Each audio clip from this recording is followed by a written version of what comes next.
एक पंडित जी थे, बड़े भोले थे।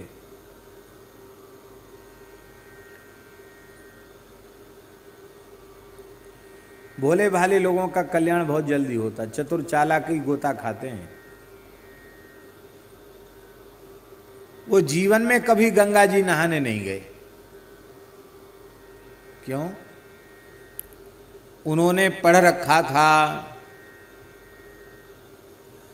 न गंगा जी का नाम लेते, न गंगा जी में दर्शन करने गए, न गंगा जी में गोता लगाया। क्यों? बोले गंगा जी का स्मरण करने वाला, गंगा जी में गोता लगाने वाला तो भगवान विष्णु के धाम चला जाता है।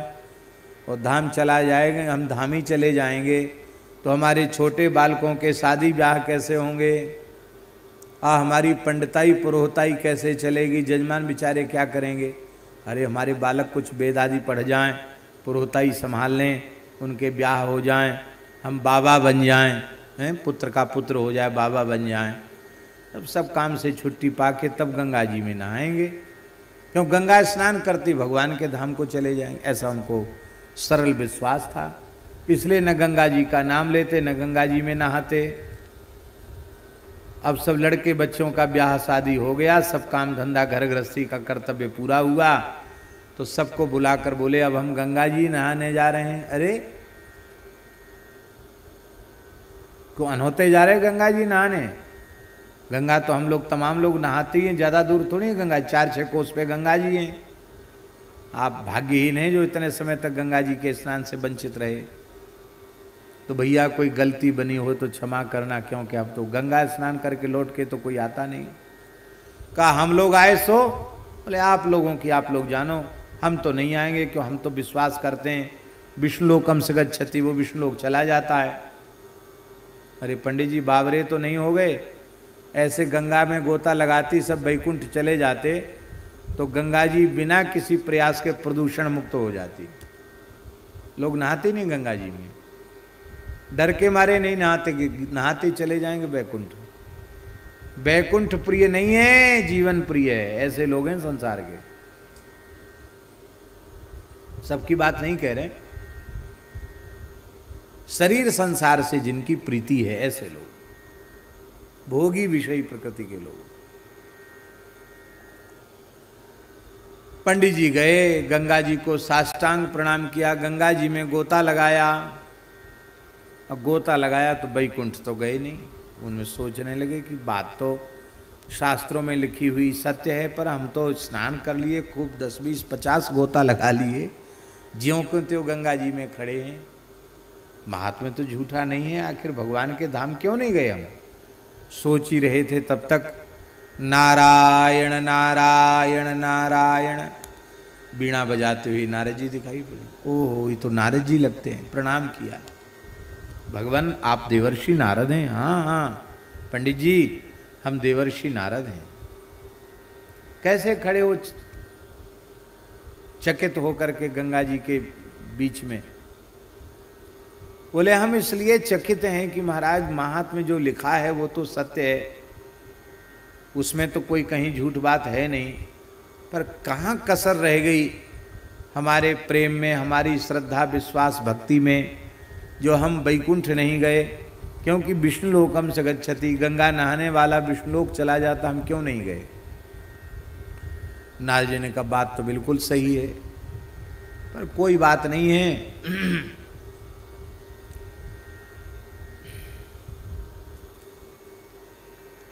हमारे पिताजी ने भगवान के चरण धोए थे, वही गंगा जी हुई। उनके कमंडल में गंगा जी का प्रथम प्राकट्य हुआ था। तो गंगा जी की महिमा ब्रह्मा जी ठीक से जानते, हमारे पिताजी उनके पास चल के पूछते हैं, ले चलो आप जहाँ ले चलो। महाराज जी बिना मरे पंडित जी सदेह ब्रह्मलोक पहुंच गए। नारद जी तो कहीं भी ले जा सकते हैं, ब्रह्मलोक पहुंच गए। ब्रह्मा जी से कहा महाराज ये ब्राह्मण देवता हैं, कहते शास्त्र में लिखी बात तो सत्य है, पर हम वैकुंठ क्यों नहीं गए? गंगा जी की महिमा बताओ। ब्रह्मा जी बोले हमने चरण धोया, गंगा जी प्रकट भई, कमंडल में विराजी और जीव जगत के कल्याण के लिए धरती पर त्रिभुवन पावनी के रूप में पधारी, ये सब ठीक है, लेकिन गंगा जी की इतनी महिमा है कि हमने धोया, कमंडल में रखा जरूर, पर महिमा तो हम भी ठीक ठीक नहीं वर्णन कर सकते। क्या वर्णन करें गंगा जी की महिमा, तो अनंत है, हम समाधान नहीं कर सकते। ये समाधान तो कोई ऐसा ही कर सकता है जो गंगा जी का निरंतर सेवन करता हो। निरंतर सेवन करने वाला कौन है गंगा जी? देखो, जो जिसका सेवन करता है उसके महात्म्य का बोध उसे हो जाता है। नाम जप करने से नाम महात्म्य का बोध होगा, गो सेवा करने से गो सेवा गो महिमा का बोध होगा। खाली कहने से नहीं होता है ना, खाली सुनने से होता। सेवा करो प्रत्यक्ष तो महिमा अपने आप भीतर से प्रकट हो जाएगी।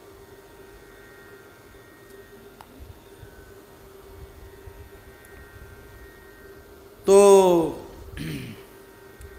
निरंतर गंगा जी का सेवन करने वाले तो शंकर जी हैं कि उन जटाओं से गंगा जी झरती रहती हैं, तो निरंतर गंगा जी उनके शीश पर ही विराजती है।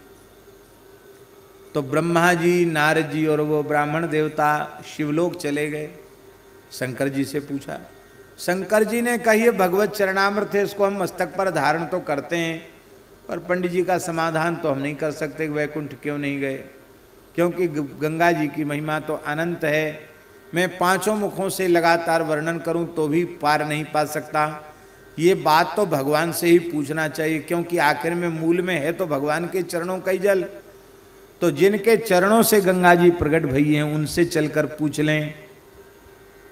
ब्राह्मण देवता को लेकर के वैकुंठ चले गए, शंकर जी, ब्रह्मा जी, नारद जी और पंडित जी। अरे आज तो सबने बड़ी कृपा करी है, नारद जी आए, ब्रह्मा जी आए, शंकर जी आए, और एक नया एक और महानुभाव आया आपके संग में। क्या बात है, सारी बात बताई। भगवान बोले हम बाद में बोलेंगे, इन पंडित जी को लेके आओ, हमारी गोद में बिठा दो पहले। एक हाथ ब्रह्मा जी ने पकड़ा, एक हाथ शंकर जी ने पकड़ा, पीछे से सहारा दिया नारद जी ने, और तीनों ने मिलकर उस ब्राह्मण को भगवान की गोद में बिठा दिया। बोले अब बताइए।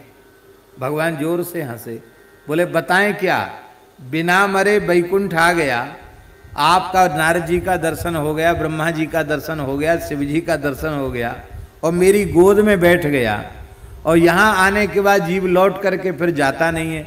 अब क्या पूछना बाकी रह गया कि विष्णु लोकम स गच्छति, यहां तक आ गया कि नहीं आ गया? विश्वास बहुत आवश्यक है। विश्वास, आप जो विश्वास कर लोगे वो सिद्धि तत्काल आपको हो जाएगी। कबीर जी का है, कहत कबीर सुनो भाई साधो, मैं तो हूं विश्वास में, है ना। मोको कहां ढूंढे रे बंदे, मैं तो हूं तेरे पास में।